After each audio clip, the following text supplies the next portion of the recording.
राष्ट्रीय आयुर्वेद दिवस पर डॉक्टर मोनिका जैन का संदेश। आयुर्वेद ही निरोग जीवन की आधारशिला। भोपाल 23 सितंबर राष्ट्रीय आयुर्वेद दिवस के अवसर पर Vaidyam Ayurveda wellness and Kerala Panchakarma centre की संचालिका डॉक्टर मोनिका जैन ने सभी को शुभकामनाएं देते हुए कहा कि आयुर्वेद केवल उपचार पद्धति नहीं बल्कि एक संपूर्ण जीवन शैली है जो शरीर को निरोग बनाए रखने के साथ जीवन को संतुलित करने का मार्ग दिखाती है। डॉक्टर जैन ने बताया कि उन्होंने वर्ष 1999 में गवर्नमेंट अष्टांग आयुर्वेदिक कॉलेज इंदौर से आयुर्वेद में चिकित्सा डिग्री प्राप्त की। इसके बाद 2004 में जवाहर चौक भोपाल पर Vaidyam Ayurveda wellness and Kerala Panchakarma centre की स्थापना की। बीते 22 वर्षों में 10,000 से अधिक मरीजों को माइग्रेन, साइटिका जैसी जटिल और लाइलाज मानी जाने वाली बीमारियों से राहत दिलाई गई है। उन्होंने आगे कहा कि आज आयुर्वेद का महत्व केवल भारत ही नहीं बल्कि पूरी दुनिया के 158 देशों में बढ़ रहा है।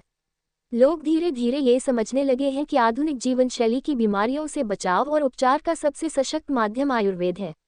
डॉक्टर मोनिका जैन ने बताया कि आयुर्वेद में सभी तरह की बीमारियों का इलाज उपलब्ध है। आयुर्वेद पद्धति से थोड़ा सा समय लगता है लेकिन ये रोग को पूरी तरह से खत्म करता है। डॉक्टर मोनिका जैन ने अपील की कि हर व्यक्ति को अपने स्वास्थ्य के लिए प्राथमिक तौर पर आयुर्वेद को अपनाना चाहिए ताकि आने वाली पीढ़ियां भी स्वस्थ और निरोग रह सकें। परंपरा और सनातन संस्कृति जिसमें कहा गया पहला सुख निरोगी काया, उस सुख के लिए निरोगी काया के लिए आयुर्वेद, और उस आयुर्वेद के लिए एक ग्लोबल रीच देने के लिए गवर्नमेंट ऑफ इंडिया द्वारा 23 सितंबर को आयुर्वेद डे मनाया जाता है। भोपाल में डॉक्टर मोनिका जैन कहा जाए आयुर्वेद के लिए एक समर्पित व्यक्तित्व रहा है, जिन्होंने अपने काम से आयुर्वेद की एक पहचान बनाई है। Vaidyam Ayurveda wellness and Kerala Panchakarma centre at Jawahar Chowk Bhopal established in 2004 and 22 years of glorious service to the mankind। और कहा जाए कि कोई कहता है कि अगर आयुर्वेद में किस तरह की चिकित्सा, तो इतने वर्षों का स्थापित 22 वर्षों का स्थापित यही बताता है कि आयुर्वेद ही निरोगी काया की पहली पूंजी है। डॉक्टर मोनिका जैन, आयुर्वेद दिवस क्या कहें? आज सभी को नमस्कार। मैं डॉक्टर मोनिका जैन पिछले 20-22 साल से भोपाल में वैद्यम केरला आयुर्वेद पंचकर्मा सेंटर रन कर रही हूँ। आज आपको बधाई दूंगी नेशनल आयुर्वेद डे की, और ये बहुत ही अच्छी बात है हमारे लिए कि आज डॉक्टर मोहन यादव जी ने हमको जो 23 सितंबर को नेशनल आयुर्वेद डे डिक्लेयर किया है।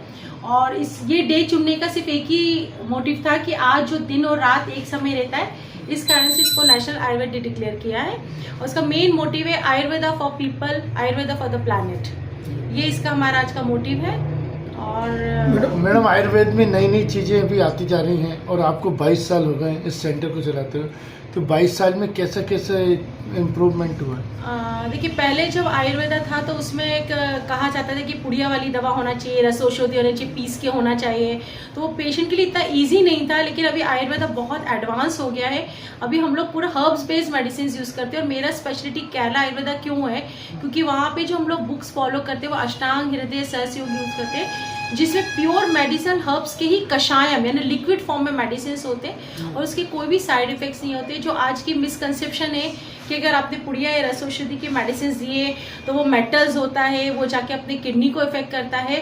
तो वो मैं यही कहूँगी कि अगर आप आयुर्वेदा में लेते हैं तो प्योर हर्ब्स के डिकॉक्शन वगैरह पे ही फोकस करिए। वही एक केरला आयुर्वेदा की स्पेशलिटी होती है। उसके रिजल्ट बहुत अच्छे होते हैं, साइड इफेक्ट्स भी नहीं। और जिस तरह से देखा जाए कि गवर्नमेंट भी अब चाह रही है कि एक इंटीग्रेटेड पैथी की बात हो रही है, जिसमें आयुर्वेद को काफी महत्व दिया गया है। You are being as a national NIMA women's wing vice president of the state, जो अन्य पैथियों के साथ इसको जोड़ा गया है, तो उसका भी काफी एडवांटेज आयुर्वेद को मिलने वाला है। हाँ जी, बिल्कुल मिलना चाहिए। क्योंकि अभी आप पहले का एक था कि अगर आपको इमरजेंसी है तो आपको एलोपैथी ही लेना हो, और अगर मतलब आयुर्वेद में लोग आते नहीं थे। अगर आपको सर्दी जुकाम भी हो रहा है या छोटा सा फीवर भी आ रहा है तो लोग हमेशा एलोपैथी मेडिसिन लेते थे।